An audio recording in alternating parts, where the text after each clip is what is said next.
అందరికీ నమస్కారం. నేను మీ గంటి ఉష. నా మిత్రులకి, శ్రేయోభిలాషులకి, సబ్స్క్రైబర్స్కి మంచి మంచి కామెంట్స్ పెడుతూ నన్ను ప్రోత్సహిస్తున్న అందరికీ కూడా కృతజ్ఞతలు, శుభాభినందనలు.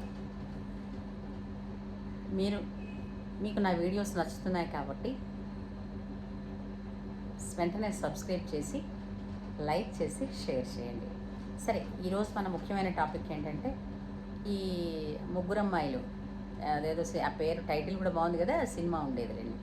అలాగా ఈ చిట్టి పచ్చళ్ళ ముగ్గురమ్మాయిలు ఉన్నారు కదా, ఈ ముగ్గురమ్మాయిల భాగవతం ఈ మధ్యన గత 4-5 రోజులుగా ఇదే కదా కొత్త ట్రెండ్.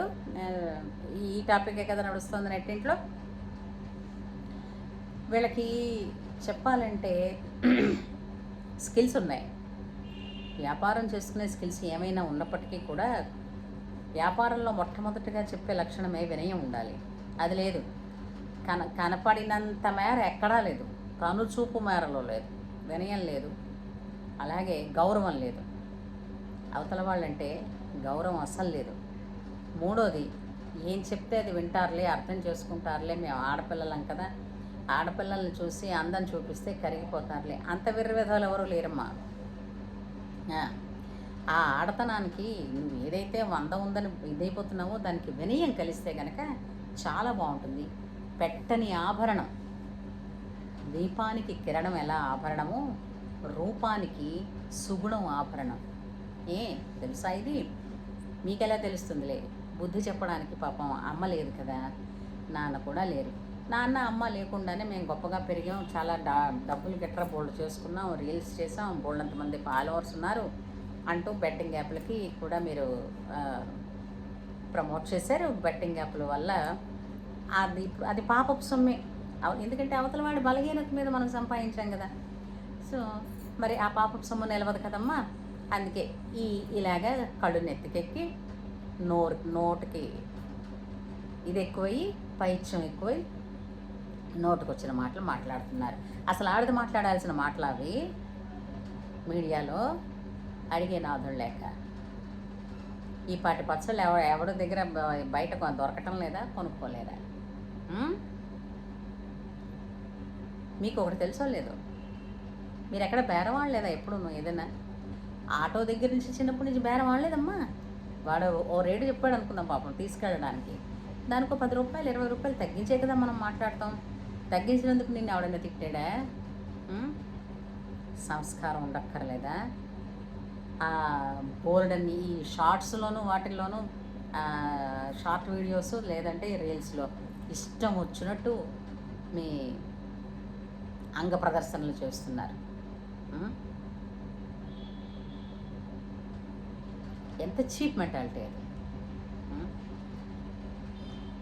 చాలా చీప్. సోయగాలు చూపించినంత మాత్రాన అసలు సరుకులో మీరు పెట్టిన పచ్చళ్ళలో క్వాలిటీ లేదనుకోండి, నిలబడదు. పోనీలే ఆడది కదా అని ఐస్ అయిపోయే రకాలు ఇప్పుడు చాలా తక్కువ అమ్మా. అందరికీ కూడా తెలివితేటలు ఉన్నాయి. ఫస్ట్ ఆఫ్ ఆల్ ఎదుటివాడు మాకన్నా తెలివి తక్కువ అని మీరు ఆలోచించడం ఉంది చూసారు, ఇది తప్పు. కొంచెం ఇప్పటికైనా ఒళ్ళు దగ్గరెట్టుకుని, కొంచెం సంస్కారాన్ని నెత్తి మీద పెట్టుకుని, నోట్లో వినయాన్ని పెట్టుకుని, కళ్ళల్లో ఎదుటివారి పట్ల రెస్పెక్ట్ను పెట్టుకుని, ఇవి అసలైన ఆభరణాలు, ఇవి పెట్టుకుని హాయిగా బతకండి. బతకడానికి ఎన్నో మార్గాలు ఉన్నాయి, గౌరవంగా బతికేవి ఎన్నో ఉన్నాయి. అంతేగాని ఎదుటివాడిని ఏదో నేను ఇదేదో చేసి అవతల వాళ్ళని పడగొట్టేసి నేను చేస్తాను నిలబడదు. ఎందుకంటే మీకన్నా సౌందర్య రాసులు ఎంతోమంది ఈ భూమి మీదకి వచ్చారు, వెళ్ళిపోయారు. వయసు ఉన్న కొద్దిపాటి కాలం మాత్రమే మీరు చూపించే ఈ గొయ్యలు. ఆ తర్వాత నిలబడేది మీ మాటలు, మీ వ్యక్తిత్వమే. మీరంటే గౌరవాన్ని పెంచేటట్టు ఉండాలి తప్ప మీరంటే అసహ్యం తెప్పించేటట్టు ఉండకూడదు. ఆడది మాట్లాడే మాటలు అవి కావు, నాలికి కత్తిరిస్తారు ఇంకెవరైనా. పిచ్చి వ్యర్థం మాటలు మీరు. ఇంకా పైపచ్చి ఎవరో మా వాళ్ళు అందుకే ఐసీయూ దేనికి వచ్చింది, ఏం తెగులు వచ్చిందని ఐసీయూలో ఉన్నారు. ఏ రోగం వచ్చింది? మీరన్న మాటలకి మనసులు బాధపడే వాళ్ళు ఎంత ఏడిచారు కదా. ఎకనైనా కళ్ళు సరిగ్గా కిందకి దిగే ఉన్న చోట ఉండాల్సిన ఉంటే ఇదే మీ అమ్మ అయితే ఇదే చెప్తుంది.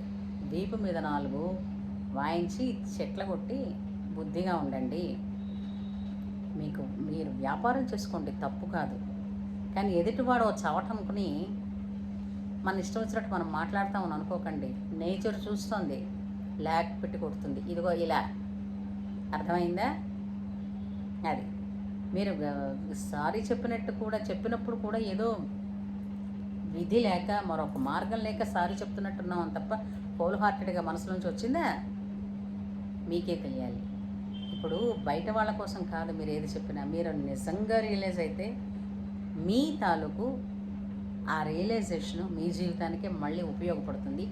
ఇంకెప్పుడు ఇది ఒక పెద్ద గుణపాఠంగా పెట్టుకుని ఇంకెప్పుడు ఎవరి పట్ల అసభ్యంగా మాట్లాడడం కానీ, నీచాతి నీచంగా మాట్లాడడం కానీ చెయ్యకండి. ఖబర్దార్.